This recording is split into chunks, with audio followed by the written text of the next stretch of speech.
heard about Bitcoin all the way back in 2012. It took a while to really comprehend how big this is going to be. So in crypto, you just have one guy working in a basement. Again, I'm referring to the founder of Uniswap here, like genius at work. It's Hayden. Yeah. Yes. Hayden we're talking about.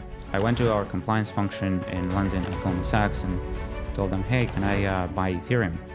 And they were like, what is Ethereum? So I sent them Vitalik's blog post, I sent them some articles, and then they told me, well, it kind of sounds shady and a bit like gambling. We are in Dubai with Crypto Newsy and in partnership with Global Blockchain Show, taking place here in Dubai in December. And today I'm with Alex from Binance Labs. Alex, welcome. Thank you. I hear that you've been at Binance Labs since the early days. So one thing is like, obviously, why join this industry?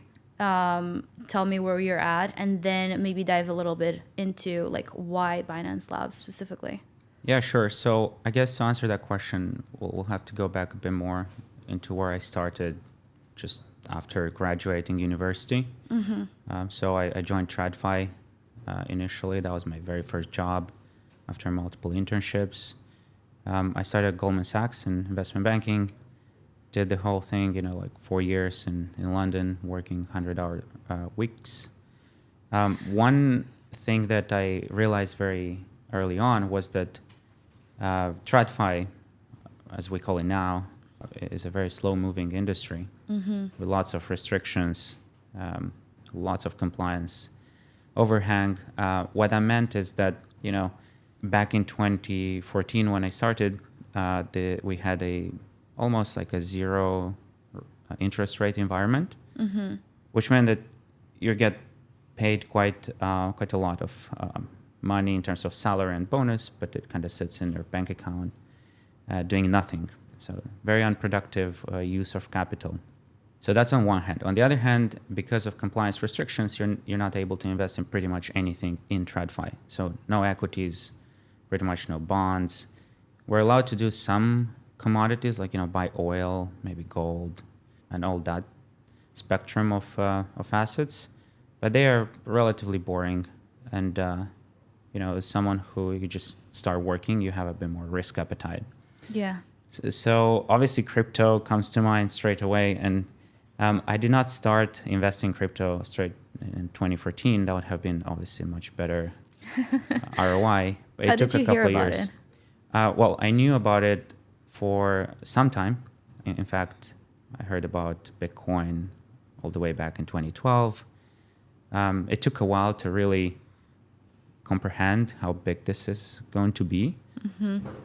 But in terms of actual deploying own funds, that took maybe another 4 years or 5 years since I heard that. So 2016 was my first time when I bought a crypto asset. Okay.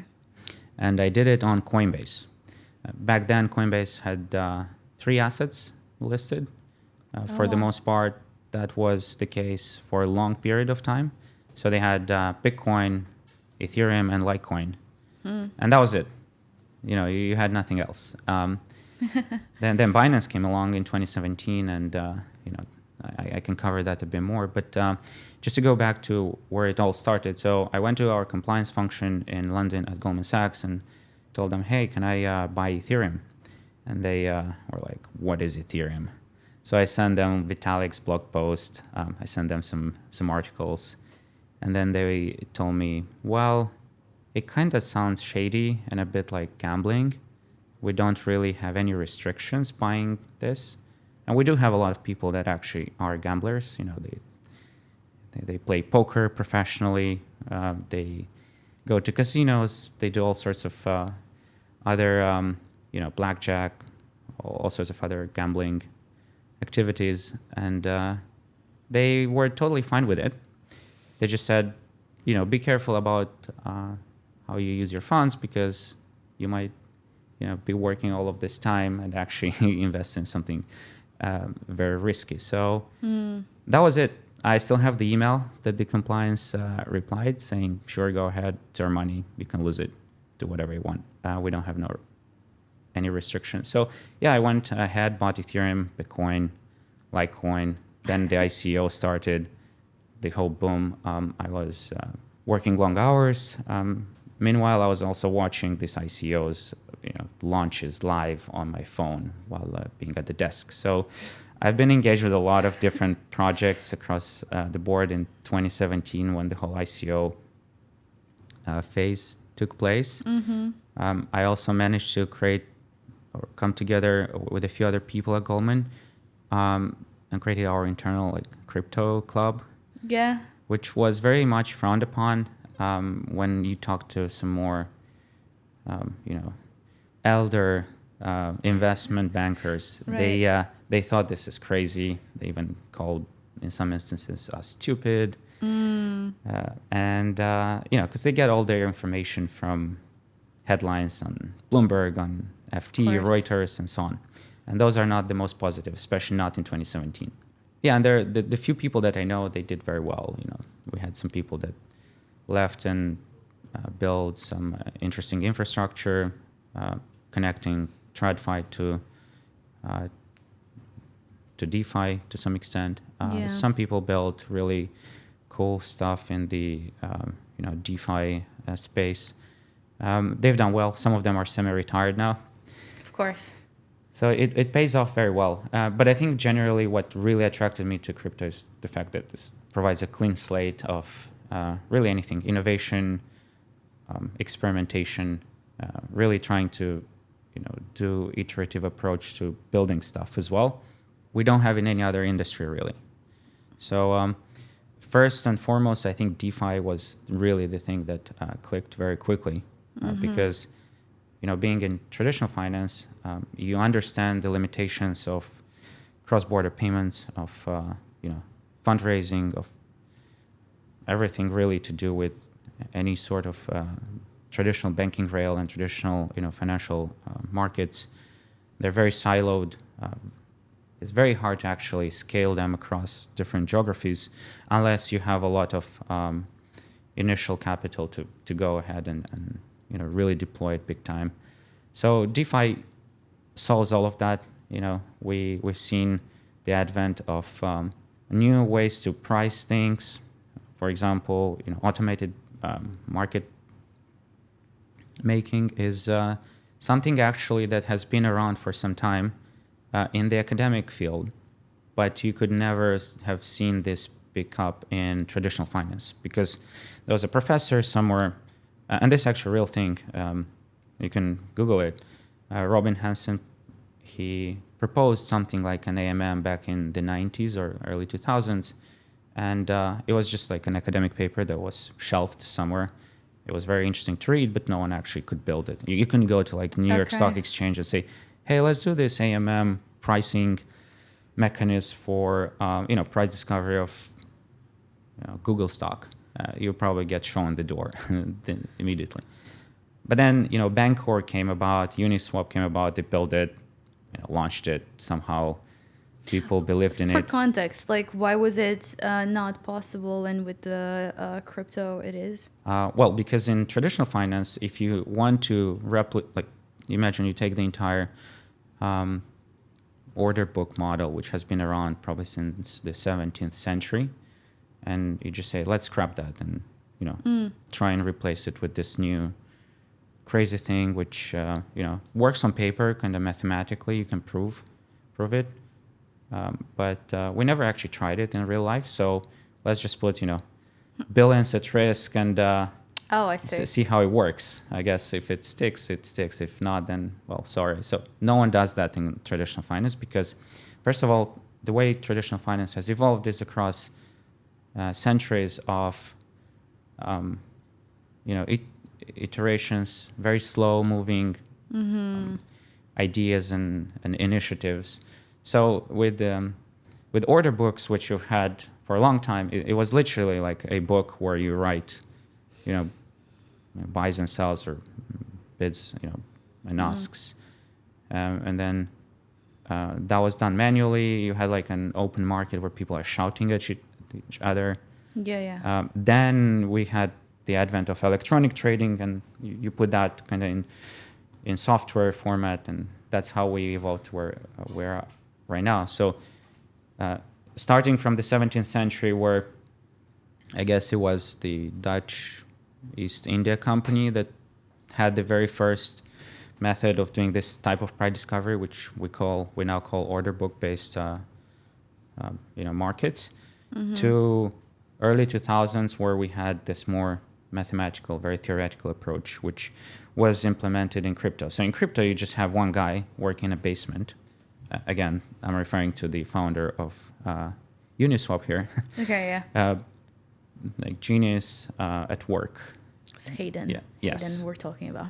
That's right. So he just needs coffee and a laptop, and he produces, something which took in a parallel, industry multiple centuries to evolve, and he can do it like in a couple of months, in a few months. And you launch it and see how it works, and people have a lot higher risk tolerance, and they can actually play around with it and see how it evolves. And then we got the next iteration of that and the next one. So I think we're just getting started, to be honest. And this is really what attracted me to this. I was really fascinated about the fact that you can do all of this like in a matter of months and have it all, line up in a way that you cannot do in any other industry, not even in traditional tech, by the way. Yeah.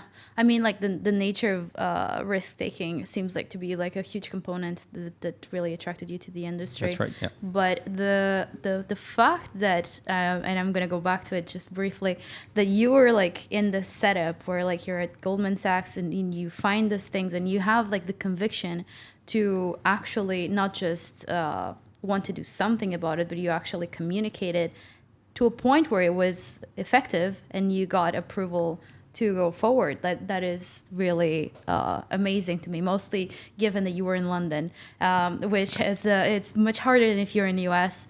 So that's really interesting. Is there any other pivotal moment, because you're now like Binance Labs, like how do you get to Binance Labs, and was there any other pivotal moment like that where you have conviction and you speak on it and then something of that scale happens? Right. So I guess the next step would have been to join this full time, right? In a full time capacity where you don't have any other focus other than being in crypto day in, day out. So yeah, the next sort of iteration of this conviction buildup was around 2020. So during COVID, Okay. it was very clear that crypto is not just not going away. It's not just not going to die. It's actually going to be something really big, because we actually had a bunch of interesting things that were not covered as much during that period, which was how do you actually support a big mass of people get funds in their hands while not being able to rely fully on like traditional banking rails, which in some countries actually shut down the branches. People can't go and access their funds. They might not even have internet banking in some countries. So crypto is literally the best use case to do payments. I think we're just getting started. Again, there's a big push to bring on a lot of the old, very slow, very expensive payment infrastructure onto blockchain, and everyone's working, including Binance has a payment solution. There's Visa, MasterCard, you name it. Stripe just did a massive acquisition. Yeah. Stable coins are obviously at the very core of this. And during COVID, it was really clear that an on-chain representation of a dollar is not just a simple artifact that you can use for trading on decentralized exchanges where you crystallize your losses or gains. You can actually build really big payment systems with it as well.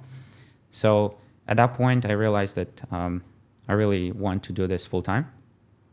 So I started really going back to my network, talking to a lot of different institutions, funds, venture capital allocators, trying to really get a pulse where I would be best suited.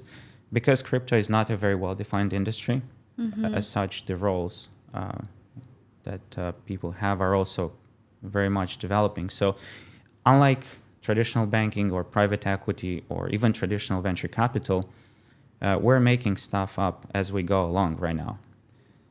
And I always say that the decisions that we're taking right now as an industry, for example, in crypto or Web3 VC, are going to impact the industry down the line. So how we're thinking about deal structuring, how we're thinking about, pricing risk and valuing startups.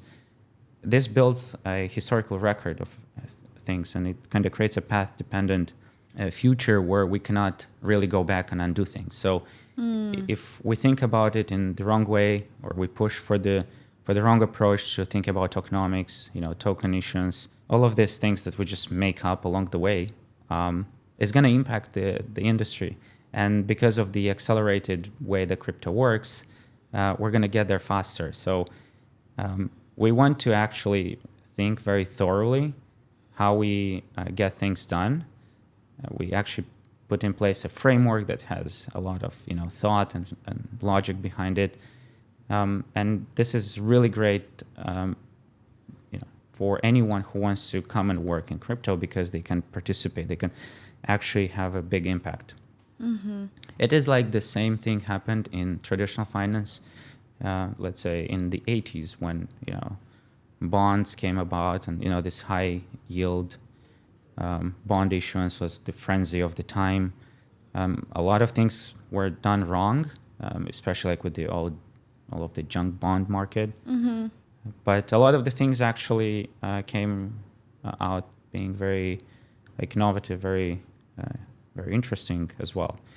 Same thing happened in late 90s with the way the whole option derivative market started being repriced as well, using mathematical approaches. Black-Scholes, they just published their work. They got a Nobel Prize for that, and people start using that, and that unlocked a massive new market that is now worth trillions.